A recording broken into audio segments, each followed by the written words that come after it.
Hello മക്കളെ, എല്ലാവർക്കും ഞങ്ങളുടെ പുതിയൊരു വീഡിയോയിലേക്ക് സ്വാഗതം. ഞാൻ നിങ്ങളുടെ സ്വന്തം മാനോഫ്. മക്കളെ, നമ്മുടെ +1 അലോട്ട്മെന്റുമായി ബന്ധപ്പെട്ടും അതേപോലെ തന്നെ +1 അഡ്മിഷനുമായി ബന്ധപ്പെട്ടും നമ്മുടെ മക്കൾക്ക് ഒരുപാട് സംശയങ്ങളുണ്ട്. അതിൽ കുറേ സംശയങ്ങളൊക്കെ നമ്മൾ മുൻപ് ചെയ്തിട്ടുള്ള 2-3 വീഡിയോകളായിട്ട് തീർത്ത് തന്നിട്ടുണ്ട്. അപ്പോൾ ആ വീഡിയോ കാണാത്ത ആരെങ്കിലും ഉണ്ടെങ്കിൽ +1 അലോട്ട്മെന്റ് എന്ന് പറഞ്ഞിട്ട് നമ്മളൊരു പ്ലേലിസ്റ്റ് ഉണ്ട്. ആ പ്ലേലിസ്റ്റ് നോക്കിക്കഴിഞ്ഞാൽ നിങ്ങൾക്ക് എല്ലാ സംശയങ്ങളും തീരും. ആ വീഡിയോകളൊക്കെ നിങ്ങൾ കാണണം. കാരണം നിങ്ങൾക്ക് ഒരുപാട് സംശയങ്ങളുണ്ടെന്നറിയാം. ആ സംശയങ്ങൾ നിങ്ങൾ ആവശ്യപ്പെടുന്ന സംശയങ്ങൾ തീർത്തുകൊണ്ടുള്ള വീഡിയോകളാണ്.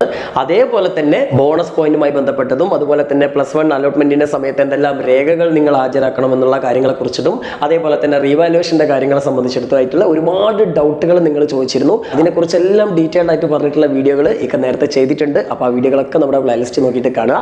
എന്തായാലും ഇന്നത്തെ ഈ വീഡിയോയിലൂടെ നമ്മൾ നിങ്ങളുടെ 3 സംശയങ്ങൾക്കുള്ള മറുപടികളാണ് തരുന്നത്. സംഭവം ഒന്നാമത്തത്, ചില കുട്ടികൾ ചോദിച്ചിട്ടുള്ള സംശയമാണ്, ആധാർ കാർഡിൽ തെറ്റുണ്ടെങ്കിൽ അഡ്മിഷനെ ബാധിക്കുമോ എന്ന്. അതായത് ആധാർ കാർഡിൽ ചിലപ്പം വല്ല സ്പെല്ലിംഗ് തെറ്റുണ്ടാവും, ചില കുട്ടികളുടെ പേരിൽ എന്താണ് ചിലപ്പോൾ ഇനീഷ്യൽ ഉണ്ടാവും, ചിലപ്പോൾ ആധാർ കാർഡിലേക്ക് വരുമ്പോൾ ഇനീഷ്യൽ മാറിപ്പോയിട്ടുണ്ടാവും, ചിലപ്പോൾ ഇനീഷ്യൽ ഉണ്ടാവില്ല. അപ്പോൾ ഇങ്ങനെയൊക്കെ ചെറിയ ചെറിയ മിസ്റ്റേക്കുകൾ, ചെറുതെന്ന് പറയാൻ പറ്റില്ല, ഇത്തരത്തിലുള്ള മിസ്റ്റേക്കുകൾ ചിലപ്പോൾ നിങ്ങൾക്ക് ആധാർ കാർഡിൽ വരും. അപ്പോൾ ആധാർ കാർഡ് നമുക്കറിയാം, ഈ ആപ്ലിക്കേഷൻ്റെ സമയത്ത് ആധാർ കാർഡ് വളരെ ഇമ്പോർട്ടൻ്റ് ആണ് അല്ലേ.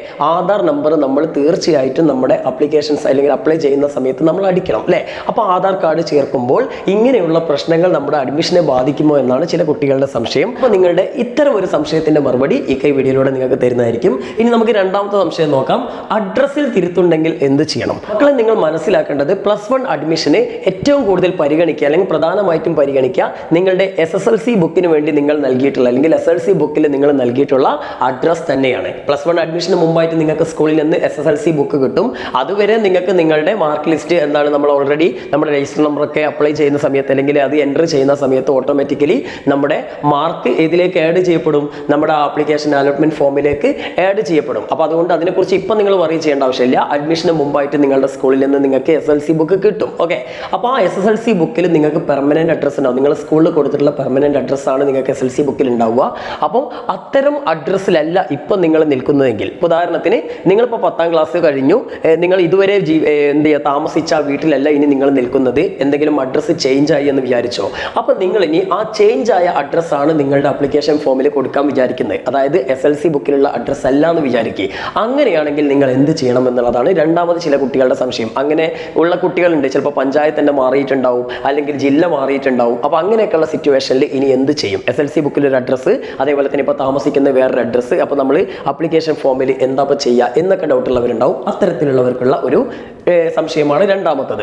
ദെൻ മൂന്നാമത്തത്, ഒരുപാട് കുട്ടികൾക്കുള്ള സംശയമാണ് അക്ഷയ സെന്റർ. നമുക്കറിയാം, നമ്മൾ +1 അലോട്ട്മെന്റിന് വേണ്ടിയിട്ട് അപേക്ഷിക്കുന്ന സമയത്ത് നമുക്ക് വീട്ടിൽ നിന്ന് വേണമെങ്കിൽ ചെയ്യാം, നമുക്ക് സ്വന്തമായിട്ട് ചെയ്യാം. അതല്ലെങ്കിൽ നമുക്ക് എന്ത് ചെയ്യാം, ഏതെങ്കിലും അക്ഷയ സെന്റർ വഴി അവിടുത്തെ വിദഗ്ധരായ ആളുകളോട് ചോദിച്ച് അവരുടെ സഹായത്തോടെ ഫോം ഫില്ല് ചെയ്യാം. അതുമല്ലെങ്കിൽ നമുക്ക് എന്ത് ചെയ്യാം, നമ്മുടെ സ്കൂളുകൾ, പഠിച്ച സ്കൂളുകളിലോ അല്ലെങ്കിൽ ഏതെങ്കിലും ഹയർ സെക്കൻഡറി സ്കൂളിലെ ഹെൽപ്പ് ഡെസ്ക് വഴി ചെയ്യാം. അങ്ങനെ എങ്ങനെ വേണമെങ്കിലും നിങ്ങൾക്ക് ഇതിൽ അപ്ലൈ ചെയ്യാം, അതിലൊന്നൊരു പ്രശ്നമില്ല. പക്ഷേ ഏറ്റവും കൂടുതൽ കുട്ടികൾ ഞാൻ മനസ്സിലാക്കുന്നത് അപ്ലൈ ചെയ്യാൻ യൂസ് ചെയ്യുന്ന ഒരു മാർഗം അക്ഷയ സെന്റർ ആണ്. അപ്പോൾ ഈ അക്ഷയ സെന്റർ വഴി അപ്ലൈ ചെയ്യുന്ന സമയത്ത് അവർ നേരിട്ട് ഇങ്ങനെ നിങ്ങളങ്ങോട്ട് ചെല്ലുമ്പോഴത്തേന് എന്താ വരി എന്ന് പറഞ്ഞിട്ട് കമ്പ്യൂട്ടറിന്റെ മുന്നിലിരുത്തിങ്ങാണ്ട് നിങ്ങളോട് ചോദിച്ചിങ്ങനെ എന്ത് ചെയ്യുക, അതിങ്ങനെ അപ്ലൈ ചെയ്യല്ല ചെയ്യുക, ടൈപ്പ് ചെയ്യല്ല ചെയ്യുക. പകരം അവർ തന്നെ ഒരു ഫോം നിങ്ങൾക്ക് ഉണ്ടാക്കി തരും അല്ലേ. നിങ്ങൾക്ക് ഒരു റിട്ടേൺ ഫോം നിങ്ങളുടെ കയ്യിൽ തരും. അത് നിങ്ങളോട് പേന കൊണ്ട് ഫില്ല് ചെയ്ത് കൊടുക്കാനാണ് പറയുക. കാരണം ഒരുപാട് കുട്ടികൾ അക്ഷയ സെന്ററിൽ ഇങ്ങനെ അപ്ലൈ ചെയ്യാൻ വേണ്ടിയിട്ട് കൊടുത്തിട്ടുണ്ടാവും. അപ്പോൾ എല്ലാവരും കൂടി വരുമ്പോൾ ഭയങ്കര തിരക്കുണ്ടാവും. അപ്പോൾ ആ തിരക്ക് ഒഴിവാക്കാൻ വേണ്ടിയിട്ട് അക്ഷയ സെന്ററുകാർ എന്തെന്ന് വിചാരിച്ചാൽ, അക്ഷയ സെന്റർ എന്നല്ല, കമ്പ്യൂട്ടർ സെന്ററുകാരൊക്കെ സൗകര്യത്തിന് വേണ്ടിയിട്ട് എന്താ വെച്ചാൽ ഒരു ഫോം, അത് ചില സ്കൂളുകളും ചെയ്യാറുണ്ട് കേട്ടോ. കുട്ടികളുടെയൊക്കെ ഫോമുകൾ എഴുതിയിട്ട്, ഫോമുകൾ കുട്ടികളുടെ കയ്യിൽ കൊടുത്തിട്ട് അതിൽ അവരുടെ പേര്, അവരുടെ അടിസ്ഥാന വിവരങ്ങൾ, അഡ്രസ്സ്, ഇങ്ങനെയൊക്കെയുള്ള കാര്യങ്ങൾ, ആദ്യം രജിസ്റ്റർ നമ്പർ, ഇതൊക്കെ എന്ത് ചെയ്യും, ചോദിച്ചു വാങ്ങും. അപ്പോൾ അതുകൊണ്ട് എന്താ ഗുണം എന്ന് വിചാരിച്ചാൽ അവർക്ക് പിന്നെ സാവധാനം ആ കാര്യങ്ങൾ ചെയ്താൽ മതി. ഓക്കെ, അപ്പോൾ അങ്ങനെ നിങ്ങളുടെ ഡീറ്റെയിൽസ് നേരത്തെ മേടിച്ച് വെക്കുന്നതിനാണ് അക്ഷയ സെന്റർ ഇങ്ങനെയുള്ള ഡാറ്റാസ് വാങ്ങണം. അല്ലാതെ അതിന് വലിയ കാര്യമൊന്നുമില്ല. എന്തായാലും കമ്പ്യൂട്ടറിൽ എൻ്റർ ചെയ്ത് സബ്മിറ്റ് കൊടുത്താലേ നിങ്ങളുടെ ആപ്ലിക്കേഷൻ ഫോം പൂർത്തിയാവുള്ളൂ, ആപ്ലിക്കേഷൻ പൂർത്തിയാവുള്ളൂ. അപ്പം ഞാൻ നേരത്തെ പറഞ്ഞിട്ടുണ്ട്, നിങ്ങൾ ഏത് അക്ഷയ സെന്ററിൽ നിന്ന് പൂരിപ്പിക്കുകയാണെങ്കിലും അത് സബ്മിറ്റ് ചെയ്യുന്നതിന് മുമ്പ് നിങ്ങളുടെ ഒരു സാന്നിധ്യം ഉണ്ടെങ്കിൽ വളരെ നല്ലതാണ്. അവർ പറയും നിങ്ങൾ ധൈര്യമായിട്ട് പോയിക്കോളൂ, കുഴപ്പമൊന്നുമില്ലാന്ന്. പക്ഷേ എന്നാലും എന്താണ്, സബ്മിറ്റ് ചെയ്യുന്ന സമയത്ത് നിങ്ങൾ കൂടി ഉണ്ടെങ്കിൽ നല്ലതാണ്. നിങ്ങൾക്കൊന്ന് ഉറപ്പിക്കല്ലോ, നിങ്ങൾ കൊടുത്ത അതേ സ്പെല്ലിങ്ങും അതേ രേഖകളൊക്കെ തന്നെയാണോ അവർ ടൈപ്പ് ചെയ്തത്. അതേപോലെ തന്നെ ബോണസ് പോയിന്റിന് അപ്ലൈ ചെയ്യാനുള്ള കാര്യങ്ങളൊക്കെ നിങ്ങൾക്ക് ഉണ്ടെങ്കിൽ അതൊക്കെ അവർ കൃത്യമായിട്ട് രേഖപ്പെടുത്തിയിട്ടുണ്ടോ. നിങ്ങളുടെ സർട്ടിഫിക്കറ്റിൻ്റെ രജിസ്റ്റർ നമ്പറുകൾ, അതേപോലെ തന്നെ ഡേറ്റ്, ഇതൊക്കെ അതിൽ എൻ്റർ ചെയ്യേണ്ടി വരും. അതൊക്കെ കൃത്യമായിട്ട് എൻ്റർ ചെയ്തിട്ടുണ്ടോ അല്ലേ. അപ്പം അതേപോലെ ക്ലബ്ബ് സർട്ടിഫിക്കറ്റ് ഉള്ളവരാണെങ്കിൽ അതൊക്കെ അതിൽ കറക്റ്റായിട്ട് എൻ്റർ ചെയ്തിട്ടുണ്ടോ. ഇതൊക്കെ നിങ്ങൾക്കും കൂടി ഒന്ന് പരിശോധിക്കുന്നത് നന്നായിരിക്കും അല്ലേ.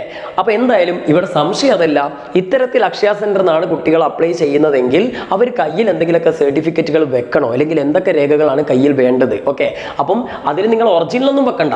നിങ്ങൾ ഈ അപ്ലൈ ചെയ്യുന്ന സമയത്ത് നിങ്ങളുടെ കയ്യിൽ ഒറിജിനൽ രേഖകളൊന്നും വേണ്ട. പക്ഷേ അതിൻ്റെ ഒരു ഫോട്ടോ കോപ്പിയെങ്കിലും എടുത്തിട്ട് നിങ്ങൾ അവരുടെ കയ്യിൽ കൊടുക്കുകയാണെങ്കിൽ നന്നായിരിക്കും. കാരണം ഇതിൻ്റെയൊക്കെ രേഖകൾ അവർക്ക് ടൈപ്പ് ചെയ്ത് കയറ്റണ്ടേ. അപ്പോൾ എന്തൊക്കെ രേഖകൾ വേണം എന്നുള്ളത് ഞാനൊന്ന് പറഞ്ഞുതരാം, ശ്രദ്ധിക്കുക. ഓക്കെ, അപ്പോൾ ആദ്യം നമുക്ക് ആദ്യത്തെ സംശയത്തിലേക്ക് തന്നെ കിടക്കാം. ആധാർ കാർഡിൽ തെറ്റുണ്ടെങ്കിൽ അഡ്മിഷനെ ബാധിക്കുമെന്ന്. ഒരു പ്രശ്നമില്ല മക്കളെ. കാരണം ആധാർ കാർഡിലെ അഡ്രസ് നോക്കിയിട്ടോ അല്ലെങ്കിൽ ആധാർ കാർഡിലെ പേര് നോക്കിയിട്ടോ അല്ല മക്കളെ നിങ്ങളുടെ +1 അഡ്മിഷൻ തീരുമാനിക്കുന്നത്. ആധാർ കാർഡിലെ നമ്പർ നിങ്ങൾ അടിച്ചു കൊടുക്കണം, എൻ്റർ ചെയ്യണം എന്നുള്ളത് ഓക്കെയാണ്. പക്ഷേ നിങ്ങളുടെ SSLC ബുക്കിലെ പേരും SSLC ബുക്കിലെ അഡ്രസ്സുമാണ് മെയിനായിട്ട് അഡ്മിഷന് പരിഗണിക്കുക. അത് തമ്മിൽ ഏകദേശം മാച്ച് ചെയ്യുന്നുണ്ടോ എന്നറിയാൻ വേണ്ടിയിട്ടാണ് ഈ ആധാർ നമ്പർ കൂടി കൊടുക്കുന്നത്. അപ്പോൾ നിങ്ങളുടെ പേരിൽ സ്പെല്ലിങ്ങിൽ ഒരു 1-2 സ്പെല്ലിംഗ് മാറിപ്പോയെന്ന് വിചാരിച്ചിട്ട് ഇത് നിങ്ങളല്ലാതായി മാറുന്നില്ല. അതൊക്കെ അവർക്ക് മനസ്സിലാവും. അപ്പോൾ ആധാർ കാർഡിലെ ചെറിയ സ്പെല്ലിംഗ് മിസ്റ്റേക്ക് കൊണ്ടൊന്നും നിങ്ങൾക്ക് എന്ത് ചെയ്യില്ല, അഡ്മിഷൻ നഷ്ടാവില്ല. അപ്പോൾ അതിനെക്കുറിച്ച് പേടിക്കേണ്ട. നിങ്ങൾ എൻ്റർ ചെയ്യേണ്ടത് SLC ബുക്കിൽ കൊടുത്ത അതേ പേരും അതേ ഇതുമാണ്. ആധാർ കാർഡ് അല്ല നിങ്ങൾ കൊടുക്കേണ്ടത്. പകരം SLC ബുക്കിൽ നിങ്ങൾ എന്താണോ സ്പെല്ലിംഗ് കൊടുത്ത് നിങ്ങളുടെ മാർക്ക് ലിസ്റ്റ് ഒക്കെ നോക്കിയാൽ അറിയാലോ. അപ്പം അതിൽ നിങ്ങളുടെ സ്പെല്ലിംഗ് അഡ്രസ്സ് ഒക്കെ എന്താണോ അതാണ് നിങ്ങൾ കറക്റ്റായിട്ട് കൊടുക്കേണ്ടത്. ഇനി രണ്ടാമത്തത് അഡ്രസ്സിൽ തിരുത്തുണ്ടെങ്കിൽ, ഞാൻ നേരത്തെ പറഞ്ഞു നിങ്ങളുടെ SSLC ബുക്കിന് വേണ്ടി നിങ്ങൾ കൊടുത്ത അല്ലെങ്കിൽ SSLC ബുക്കിലുള്ള നിങ്ങളുടെ അഡ്രസ്സ് എന്താണോ അതല്ല നിങ്ങൾ അപ്ലൈ ചെയ്യുമ്പോൾ കൊടുക്കുന്നതെങ്കിൽ, അതായത് അഡ്രസ്സിൽ നിങ്ങൾക്ക് മാറ്റമുണ്ടെങ്കിൽ നിങ്ങൾ എന്ത് ചെയ്യണം എന്ന് വിചാരിച്ചാൽ വില്ലേജ് ഓഫീസറുടെ കയ്യിൽ നിന്ന് ഒരു സാക്ഷ്യപത്രം വാങ്ങണം. ഇങ്ങനെ അഡ്രസ് ചേഞ്ച് ആയതുള്ള ഒരു സർട്ടിഫിക്കറ്റ് വാങ്ങണം. അതുണ്ടെങ്കിൽ നിങ്ങൾക്ക് ഇങ്ങനെയുള്ള സാഹചര്യത്തിൽ പറ്റുള്ളൂ. അതൊക്കെ റെയർ ചാൻസ് ആണ്. മിക്ക കുട്ടികൾക്കും അഡ്രസ്സൊക്കെ സെയിം തന്നെ ആയിരിക്കും. പക്ഷേ ചില കുട്ടികൾക്ക് ചിലപ്പോൾ ഇതുവരെയുള്ള അഡ്രസ്സ് ചിലപ്പോൾ ചേഞ്ച് ഒക്കെ ആയിട്ടുണ്ടാവും. അങ്ങനെ അഡ്രസ്സ് ചേഞ്ച് ആണെങ്കിൽ മാത്രം SLC ബുക്കിൽ അഡ്രസ്സ് അല്ല നിങ്ങൾ ഫോമിൽ കൊടുക്കുന്നതെങ്കിൽ മാത്രം വില്ലേജ് ഓഫീസറുടെ സർട്ടിഫിക്കറ്റ് മതി. അതെല്ലാവർക്കും ആവശ്യമില്ല കേട്ടോ. ഓക്കെ, ഇനി മൂന്നാമത്തത് അക്ഷയ സെന്ററിൽ നിന്ന് അപ്ലൈ ചെയ്യുന്ന സമയത്ത് എന്തെല്ലാം രേഖകൾ വേണമെന്ന് കുറേ കുട്ടികൾക്കുള്ള സംശയമാണ് അല്ലേ. നിങ്ങൾ ഒന്നാമത് വെക്കേണ്ടത് നിങ്ങളുടെ ആധാർ കാർഡാണ്. ആധാർ കാർഡ് ഒറിജിനൽ തന്നെ വേണമെന്നൊന്നുമില്ല. അതിൻ്റെ ഫോട്ടോ കോപ്പി അതിൻ്റെ നമ്പർ ഉണ്ടായാൽ മതി. അല്ല വേറെ കാര്യമൊന്നുമില്ല. നിങ്ങളോട് അവിടെ മറ്റേ ഇയാൾ അക്ഷയ സെന്ററിൽ നിന്ന് ആധാർ കാർഡ് കൊണ്ടുവരാ, ആധാർ കാർഡ് ഉണ്ടെങ്കിൽ നിങ്ങൾ ഫോം ഫില്ല് ചെയ്ത് തരുള്ളൂ എന്നൊന്നല്ല. അത് നിങ്ങൾക്ക് വീട്ടിൽ നിന്ന് ചെയ്യുകയാണെങ്കിൽ നിങ്ങൾക്ക് പിന്നെ ആധാർ കാർഡ് കൊണ്ടുവരക്കണ്ടല്ലോ. നിങ്ങൾക്ക് തന്നെ നോക്കിയിട്ട് നിങ്ങളുടെ ആധാർ നമ്പർ അടിച്ചു കൊടുത്താൽ മതി. അപ്പോൾ ഇതത്ര വലിയ സംഭവമൊന്നുമില്ല. എന്തായാലും നിങ്ങളുടെ ആധാർ നമ്പർ മൂപ്പർക്ക് അവിടെ അറിയണം, അത് പറഞ്ഞു കൊടുക്കണം. അപ്പോൾ അതിനൊരു ഫോട്ടോ കോപ്പി എടുത്തേക്കണം നല്ലതാണ്. നിങ്ങളുടെ സാന്നിധ്യത്തിൽ എല്ലാവരും ഫില്ല് ചെയ്യുന്നെങ്കിൽ അവരുടെ കയ്യിൽ കൊടുത്താൽ മതിയല്ലോ, അവരെ നോക്കി ടൈപ്പ് ചെയ്തോളും. ഓക്കെ, അപ്പോൾ ആധാർ വെക്കണം. പിന്നെ ആധാറിൻ്റെ ഒറിജിനൽ ഒന്നും വേണ്ട, ഫോട്ടോ കോപ്പി മതി കേട്ടോ. ഇനി അടുത്തതായിട്ട് വേണ്ടത് ചില സർട്ടിഫിക്കറ്റുകളുടെ കോപ്പികളാണ്. സർട്ടിഫിക്കറ്റ് ഒന്നും ഒറിജിനൽ വേണ്ട, ഒറിജിനലൊന്നും അവിടെ കാണിച്ചു കൊടുക്കേണ്ട ആവശ്യം നിങ്ങൾക്കില്ല. നിങ്ങൾക്ക് ക്ലെയിം ചെയ്യാനാണ് എൻ്റെ കയ്യിൽ ഇതാ ബോണസ് പോയിന്റിന് പറ്റിയ സാധനങ്ങളായിട്ടുള്ള ഇന്ന രേഖകളുണ്ട്, ടൈ ബ്രേക്കറിന് പരിഗണിക്കുന്ന ഇന്ന സർട്ടിഫിക്കറ്റുകളുണ്ട്. അതേപോലെ തന്നെ എന്താ ഞാനൊരു ഭിന്നശേഷിക്കാരനാണെങ്കിൽ അത് തെളിയിക്കാനുള്ള സർട്ടിഫിക്കറ്റുകൾ എൻ്റെ കയ്യിലുണ്ട്. അതേപോലെ തന്നെ ഞാനൊരു ജവാന്റെ മകനാണെങ്കിൽ അത് തെളിയിക്കാനുള്ള രേഖകളുണ്ട്.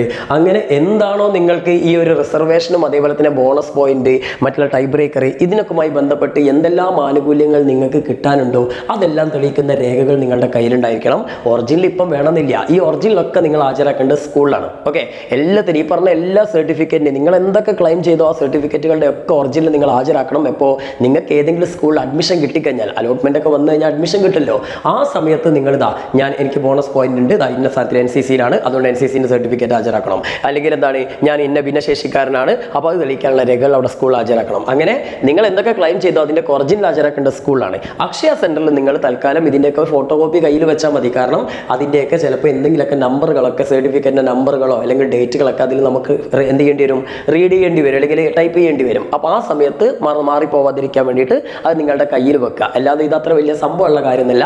അക്ഷയയിൽ പോയിട്ട് അയ്യോ ഇവന്മാരെന്തോ ഗവൺമെൻറ് ജോലിക്കാരാണെന്ന് വിചാരിക്കേണ്ട. അവർ നിങ്ങളെ സഹായിച്ചരാനുള്ള വെറും തൊഴിലാളികൾ മാത്രമാണ്. അതുകൊണ്ട് അവിടെ നിന്ന് നിങ്ങൾ പേടിക്കേണ്ട ആവശ്യമില്ല. അവർ അപ്ലൈ ചെയ്യുന്ന സമയത്ത് നിങ്ങൾ എന്ത് ചെയ്യണം, നിങ്ങൾ ശ്രദ്ധിക്കുക അവർ അപ്ലൈ ചെയ്യുന്ന രേഖകൾ കറക്റ്റ് ആണോ, നിങ്ങൾ പറഞ്ഞു കൊടുക്കുന്ന സ്കൂളിൽ തന്നെയാണോ അവർ അപ്ലൈ ചെയ്യുന്നത്, നിങ്ങൾ പറഞ്ഞു കൊടുത്ത കോഴ്സ് തന്നെയാണോ അവർ കൊടുക്കുന്നത് എന്നൊക്കെ നോക്കേണ്ട ബാധ്യത നിങ്ങൾക്കുണ്ട്.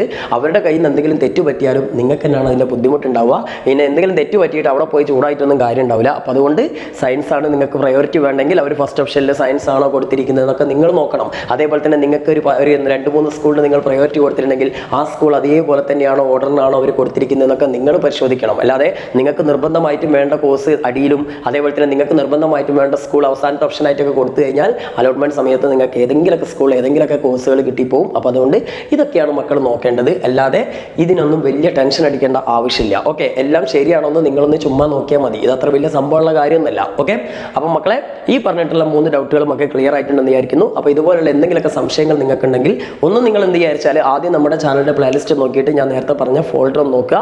അപ്പോൾ അതിൽ തന്നെ ഒരുപാട് നിങ്ങളുടെ സംശയങ്ങൾ തീർക്കാനുള്ള ഒരുപാട് വീഡിയോകൾ നമ്മൾ ചെയ്തിട്ടുണ്ട്. ചെയ്തിട്ടുണ്ട്. അപ്പം ആ വീഡിയോകളൊക്കെ ഒന്ന് കാണുക. എന്നിട്ടും ഇനി പുതിയ എന്തെങ്കിലും സംശയം നിങ്ങൾക്ക് ഉണ്ടെങ്കിൽ ഒന്ന് കമൻറ്റ് ബോക്സിൽ ടൈപ്പ് ചെയ്യുക. തീർച്ചയായിട്ടും അതിന് മറുപടി തരുന്നതായിരിക്കും. വലിയ സംശയങ്ങളൊക്കെ ആണെങ്കിൽ ഇതുപോലെ വീഡിയോ ചെയ്യുന്നതായിരിക്കും. ചെറുതൊക്കെ ആണെങ്കിൽ നമ്മൾ അതിൽ തന്നെ റിപ്ലൈ തരുന്നതായിരിക്കും. അപ്പോൾ എല്ലാവർക്കും ഓൾ ദ ബെസ്റ്റ്.